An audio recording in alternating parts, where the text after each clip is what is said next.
మాకు అప్పగింపబడిన ఏ ఒక్క ఆత్మ ఈ లోక సంబంధమైన వాటి క్రియల్లో పడిపోకుండా, ఏ ఒక్క ఆత్మ విడవబడకుండా ప్రతి ఒక్కరూ తప్పించబడి కాపాడబడి దేవుని సన్నిధికి చేరుకోవాలన్న ఆశతో, బాధతో నేను ఈ బోధ చేస్తున్నాను.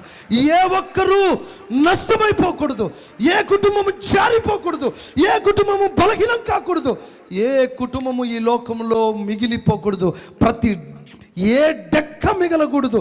చిన్న పిల్లలు మొదలుకొని వృద్ధాప్యంలో ఉన్న ప్రతి బిడ్డ వరకు ప్రతి ఒక్కరు గమ్యము చేరుదురుగాక, ప్రతి ఒక్కరు ఉగ్రత నుంచి కాపాడబడుదురుగాక, ప్రతి ఒక్కరి నుంచి శోధన నుంచి కాపాడబడుదురుగాక, ప్రతి ఒక్కరి నుంచి ఈ భయంకరమైన పరిస్థితిలోంచి, రాబోతున్న కీడులో నుంచి, పొంచి ఉన్న ప్రమాదంలో నుండి తప్పించబడాలి, కాపాడబడాలి.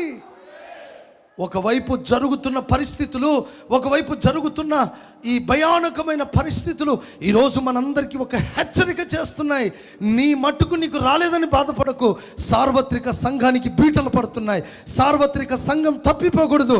మన ఆరాటం, మనకున్న టార్గెట్ ఒకటే, సంఘము క్రీస్తు మహిమను కలిగిన సంఘమై ఎత్తబడాలి.